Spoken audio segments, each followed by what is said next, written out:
Irmãos, vamos abrir a palavra do nosso Deus, lá na carta de Paulo aos Efésios. Pedir que os irmãos estejam aí orando, né? Os irmãos sempre oram enquanto a gente prega, a igreja nos apoia em oração. E hoje eu peço ainda muito mais, porque a garganta está falhando desde cedo.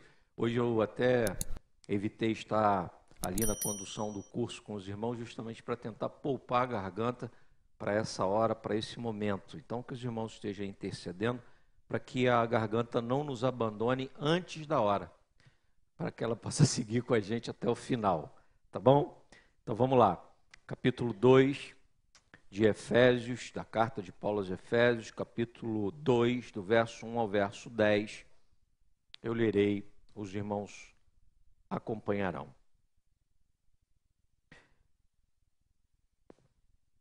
Diz assim a palavra do Senhor: Ele vos deu vida, estando vós mortos nos vossos delitos e pecados, nos quais andastes outrora, segundo o curso deste mundo, segundo o príncipe da potestade do ar, do espírito que agora atua nos filhos da desobediência, entre os quais também todos nós andamos outrora, segundo as inclinações da nossa carne, fazendo a vontade da carne e dos pensamentos, e éramos por natureza filhos da ira, como também os demais.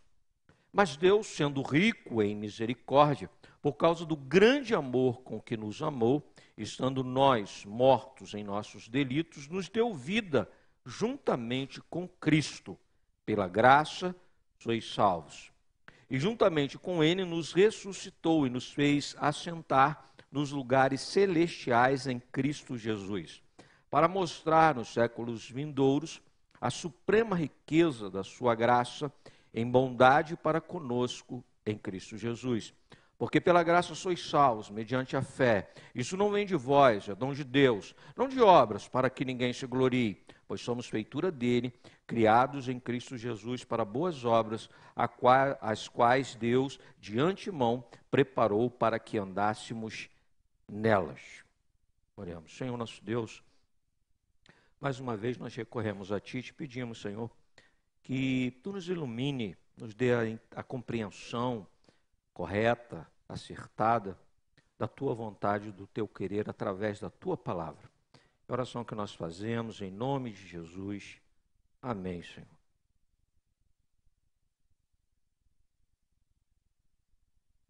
Irmãos, nós vivemos um tempo em que muitos buscam propósito de vida em carreiras profissionais, realizações pessoais, bens materiais, não é? Reconhecimento social. E aí estão sempre em movimento, não é? Mas precisamos entender que essa é uma busca para algo que está além desses afazeres. E a gente percebe que essa tentativa, ela traz frustração na alma, porque ela não resolve a questão primordial, ela não resolve aquilo que é essencial. Porque aqui, na realidade, acerca do propósito de vida, e essa é a temática do nosso sermão, viver com propósito, essas coisas sempre vão deixar a desejar, porque nós vamos observar pessoas bem-sucedidas em suas carreiras profissionais e, no entanto, desgostadas da vida. Nós vamos perceber pessoas que financeiramente estão resolvidas economicamente e nem por isso se sentem felizes e alegres. Nós vamos ver pessoas que ganham a consideração social e conseguem até fama, não é? E ainda assim buscam o suicídio. Quantos casos nós vemos? Porque se isso fosse verdade, todas as vezes que uma pessoa alcançasse, não é, sucesso nessas áreas, o problema estaria resolvido. Uma equação matemática. Resolveu, acabou. Só que a gente percebe que isso não é verdade. A gente vai perceber também que, em contrapartida, pessoas que não são bem-sucedidas financeiramente, pessoas que não são notadas pela sociedade ou consideradas pela mesma, ainda assim expressam motivo de grande alegria em suas vidas. E quem convive com elas percebe isso, a satisfação, o prazer, a alegria. Então a gente percebe que há alguma coisa aí mais profunda, mais essencial. E é isso que Paulo está dizendo aqui.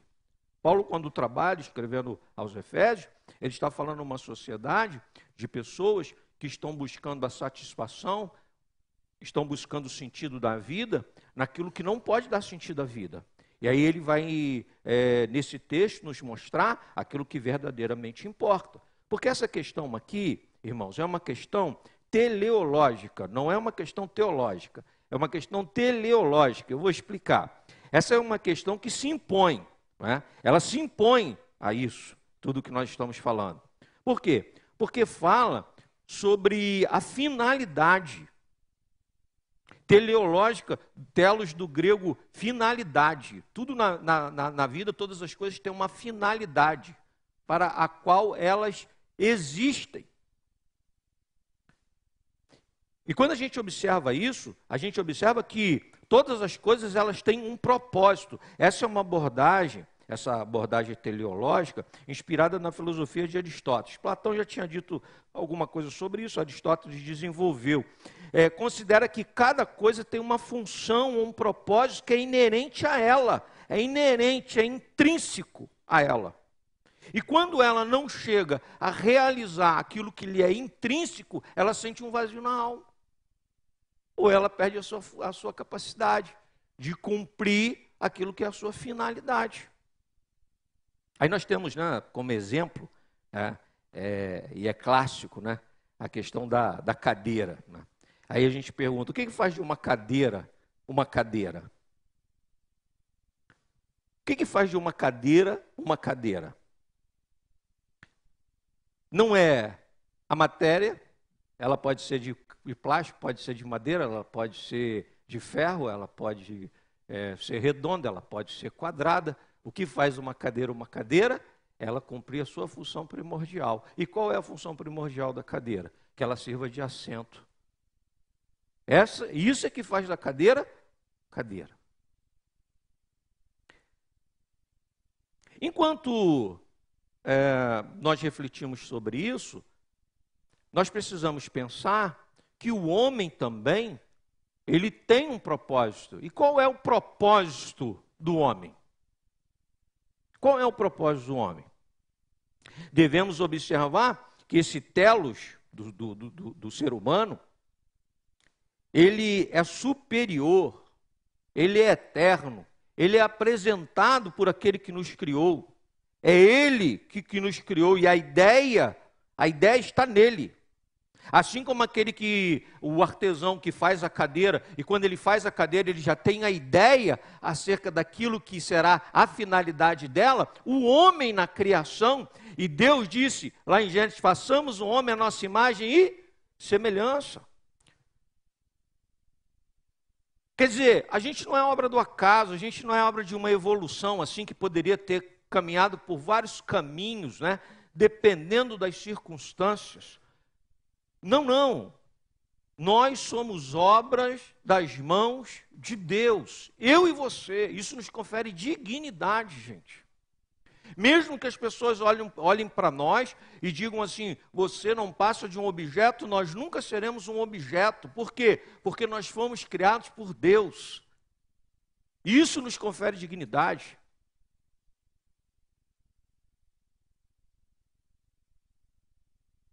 Faz de nós quem de fato nós somos. Agora, é lógico que se a gente pensar acerca dos efeitos do pecado, e o homem, por conta do pecado, ele se afasta de Deus, a gente deve imaginar o seguinte, que essa dignidade, ela nos é conferida pelo Deus, aquele que nos criou, quando no seu plano maravilhoso, ele também nos resgata com preço de sangue, o sangue de Cristo na cruz do Calvário.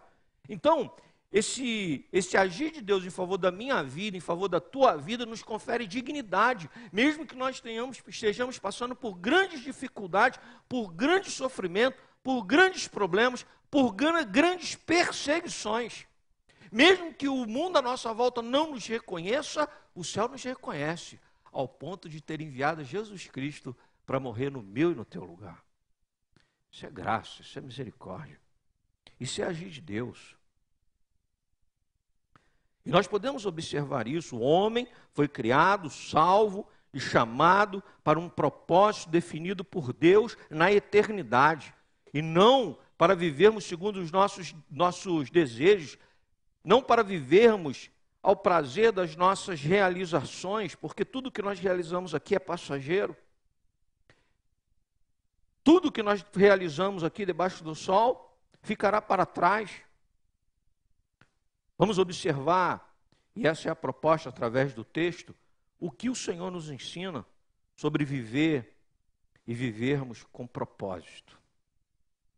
Viver com propósito diz respeito à nossa origem em Cristo Jesus. Eu quero avançar para o versículo 10, mas nós vamos expor todo o texto que nós acabamos de ler, um sermão expositivo, mas nós vamos começar lá no versículo 10, onde Paulo diz assim: pois somos feitura dele, criados em Cristo Jesus. É interessante, né? Paulo diz que nós somos feitura dele, ou seja, ele nos fez. A palavra no grego aqui é poema. Essa palavra, ela significa uma obra-prima, uma poesia, um poema.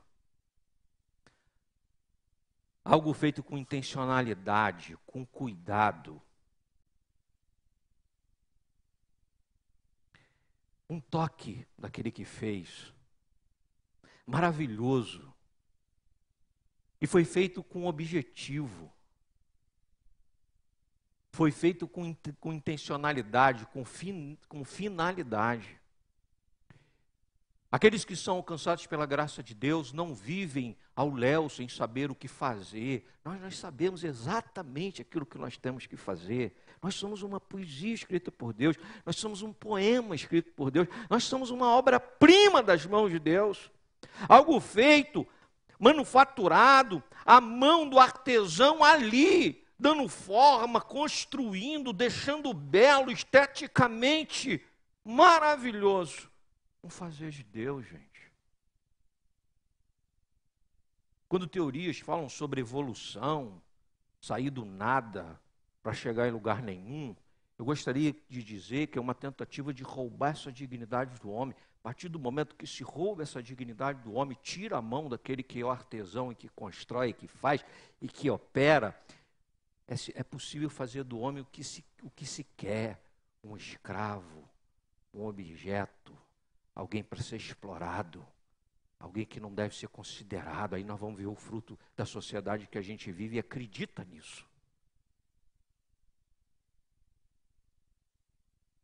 Se rouba uma vida, se mata alguém, a indiferença toma conta. Por quê? Porque isso é obra do acaso.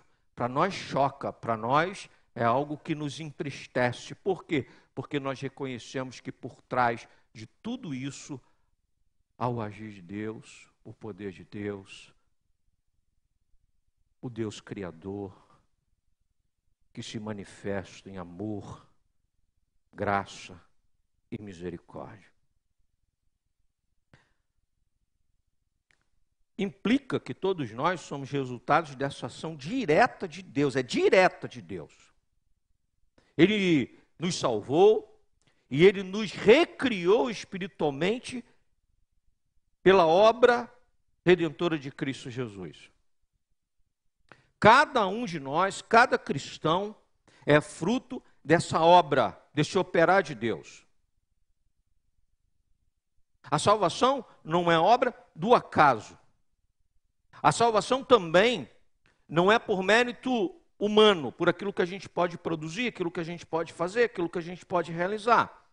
Porque certamente, se dependesse de nós nos aproximarmos de Deus, esse plano daria em nada, porque nós não temos essa condição. Afastados do Senhor, eu e você não temos. Nós fabricamos escada, nenhuma escada chega no céu. Todo engenho humano é incapaz de se aproximar daquele que nos criou, porque o pecado nos separou, fez separação. Mas então nós somos miseráveis. Então, para nós não há esperança. Não, não. A esperança tem nome, e a esperança se chama Jesus Cristo, Senhor e Salvador nosso. Esse projeto maravilhoso que nos traz para o lugar para o qual nós fomos criados. Nós fomos criados para vivermos diante do Senhor e gozá-lo para sempre. Eu e você. Eu não sei qual é a tua condição hoje. Eu não sei por onde você anda. Eu não sei quais são as suas escolhas. Eu não sei como é que você tem direcionado a sua vida. Eu sei uma coisa. Que Deus, um projeto maravilhoso, Ele promove transformação da vida de todo aquele que confessa Jesus Cristo como Senhor e Salvador seu. Se eu confesso, se eu reconheço, certamente Ele opera essa obra maravilhosa na minha vida. E aí a gente vai entender Paulo dizendo, somos feitura dele, eu e você. Somos feitos novas criaturas, segundo o decreto eterno de Deus. Veja os versos 5 até o versículo 7. Diz assim, estando nós mortos em nossos delitos, nos deu vida juntamente pela graça, e juntamente com Ele nos ressuscitou e nos fez assentar nos lugares celestiais em Cristo Jesus. Nós estávamos caídos, nós estávamos em baixa, nós estávamos afastados, mas em Cristo Jesus Ele nos faz assentar em lugares celestiais. Quer dizer, Ele nos eleva, Ele nos chama para junto. Isso é um operar dEle. Ele nos tira da lama, do pecado, da nossa condição miserável e nos traz para junto de si, para o seu seio, para a intimidade. É disso que ele está falando. Nós estávamos mortos, mas Ele nos deu vida juntamente com Cristo. E juntamente com Ele nos ressuscitou e nos fez assentar nesses lugares maravilhosos para mostrar nos séculos vindouros a suprema riqueza da sua graça em bondade para conosco. Em quem? Em Cristo Jesus. Paulo está dizendo o tempo todo que esse resgate, esse agir de Deus em favor de nós é justamente para que nós possamos experimentar a finalidade para a qual nós fomos criados. O pecado não tem poder sobre a vida daquele que foi alcançado pela graça em Cristo Jesus. Eu não sei qual é o teu pecado, eu não sei qual é a tua condição. Eu não sei por onde você andou, como eu acabei de falar, o que você tem feito. Mas eu sei uma coisa, não há nada que seja tão terrível que não possa ser resolvido na cruz do Calvário. Não há pecado mais terrível que seja que não possa ser perdoado pelo sangue derramado na cruz do Calvário.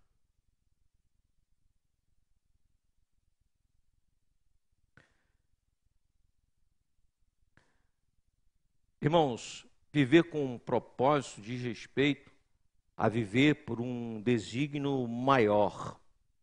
Versos 8 e 9. Porque pela graça sois salvos, mediante a fé, isto não vem de vós, é dom de Deus, não de obras, para que ninguém se glorie. Nossa salvação não é por mérito, mas dom gratuito. A fé é o meio pelo qual recebemos a graça, mas até isso é dom de Deus. Até a fé não é algo que venha de mim, que nasça no meu coração. Isso é dom de Deus. A fé é dom de Deus.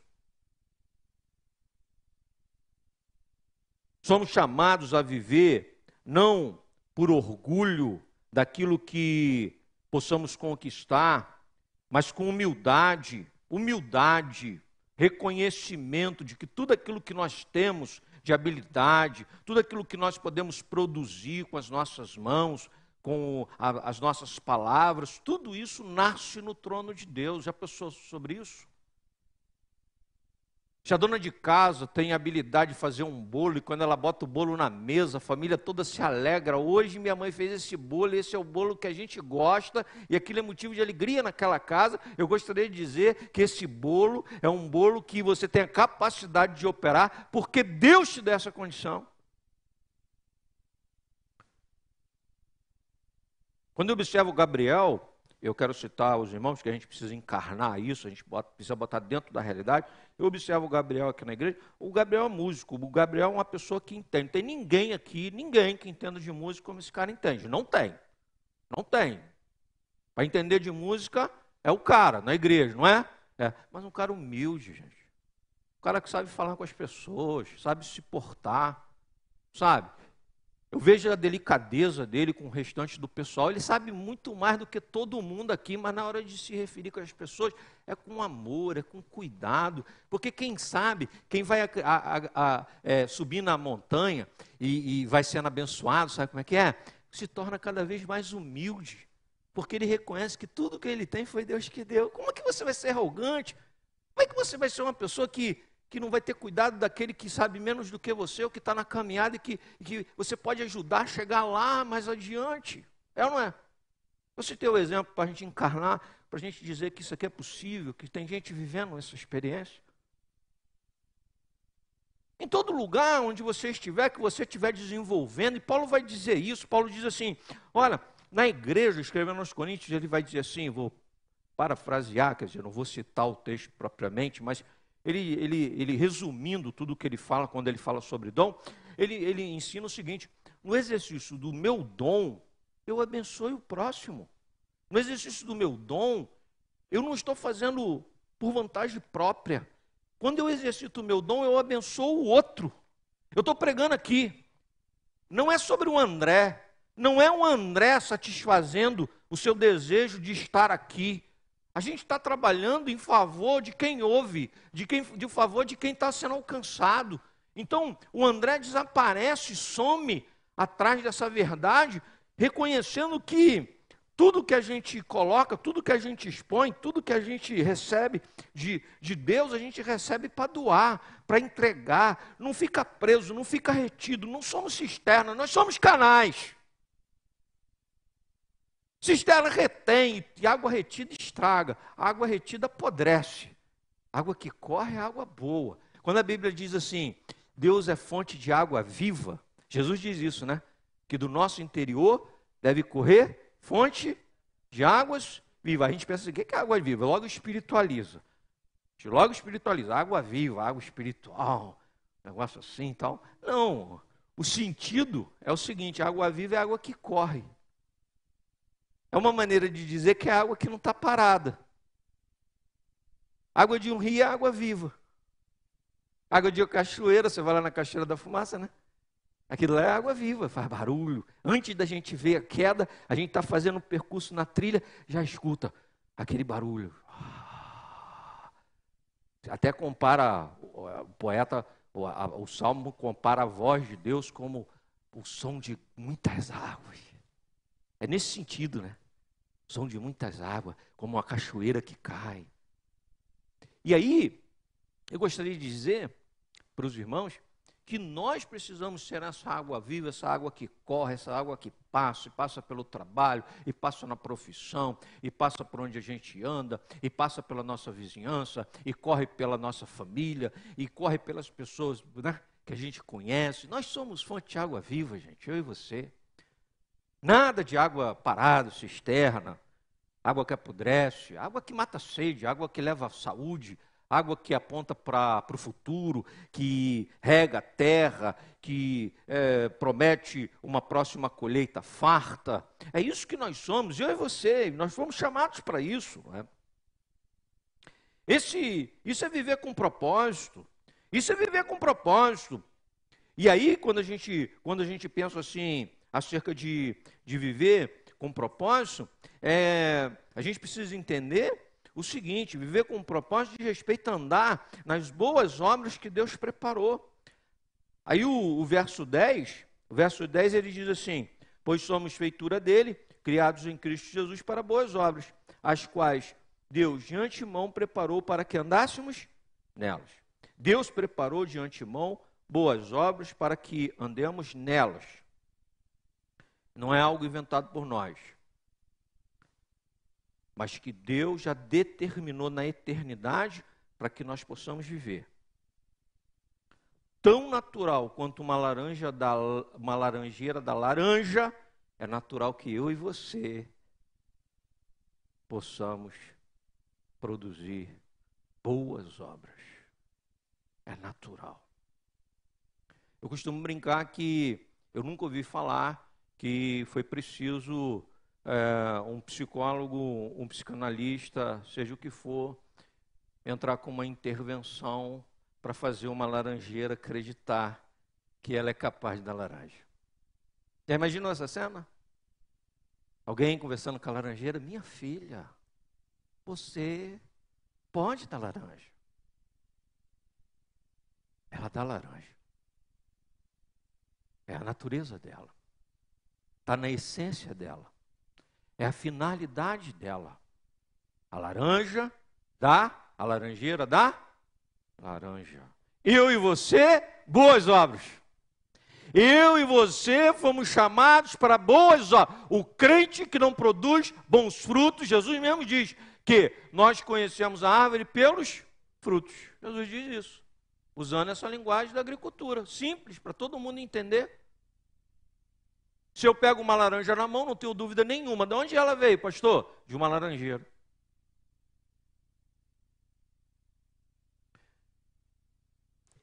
Crente que não produz boas obras, na verdade,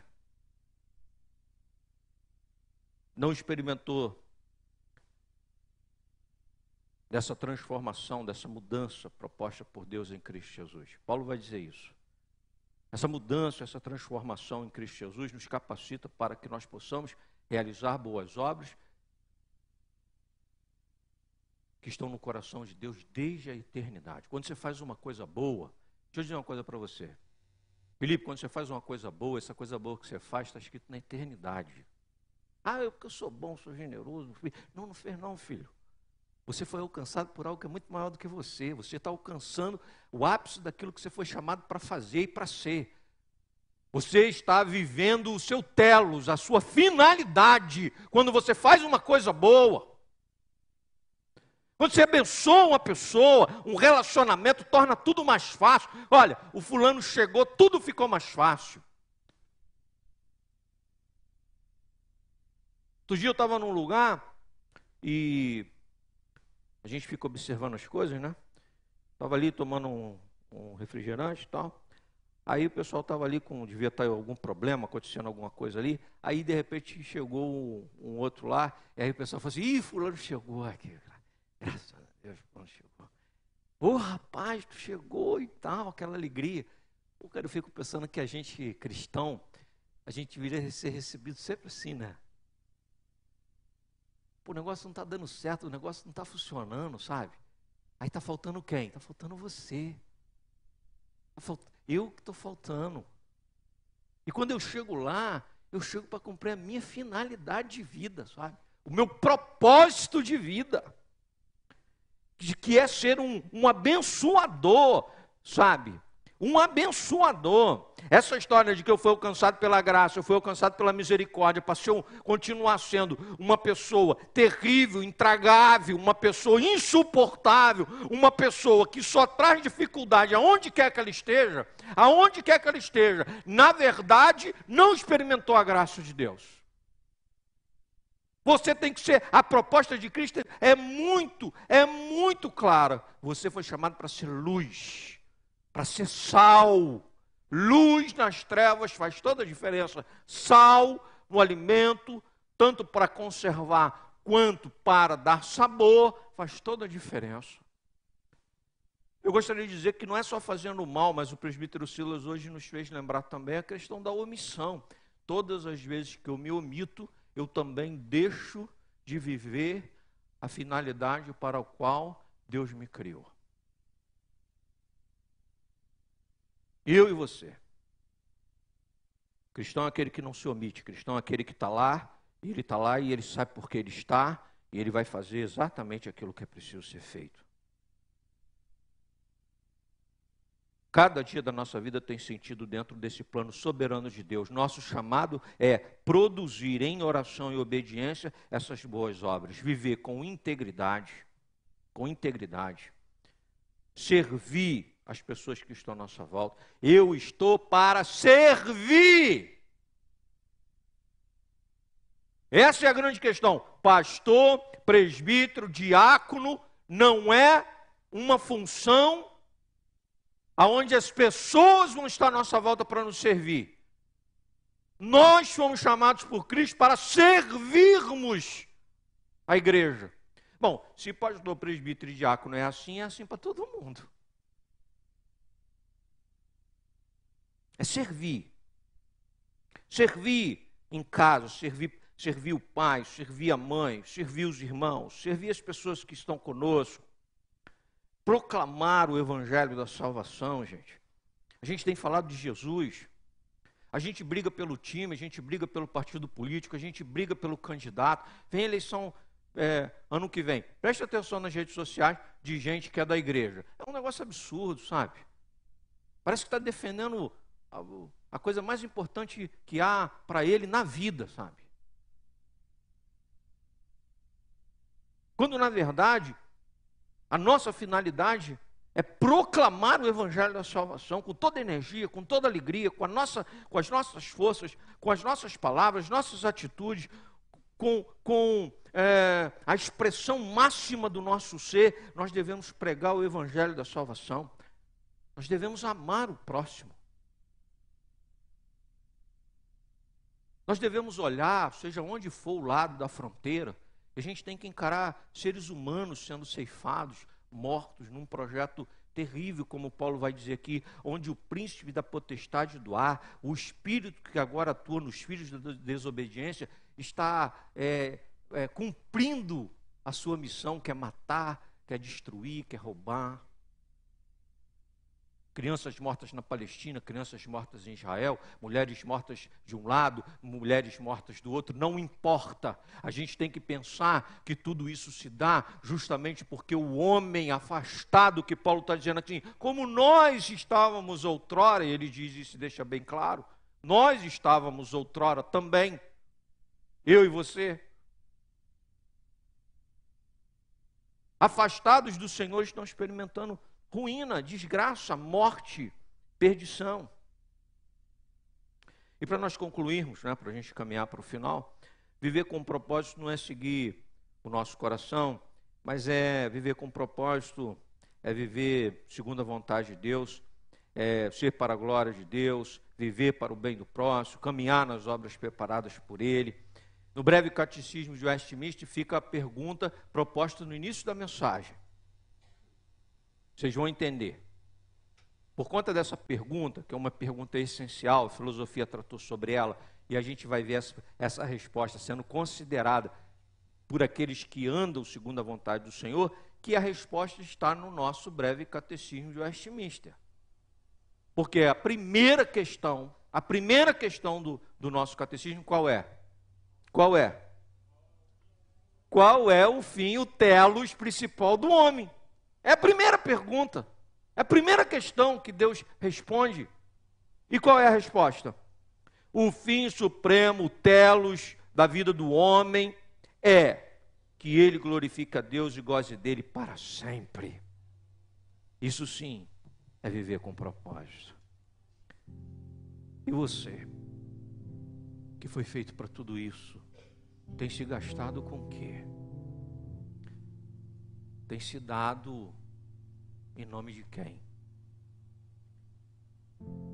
Tem negociado fazer aquilo que você foi chamado e foi feito e foi criado para fazer, para realizar o quê? Onde você tem colocado o teu esforço? Onde você tem colocado a tua energia? Em quê? O Senhor fala conosco essa noite de novo. Eu te criei. Você tem um fim. Você é um poema meu, uma obra de arte. Eu paguei o preço, sangue na cruz do Calvário, para que você viva plenamente segundo a minha vontade. Que Deus nos abençoe.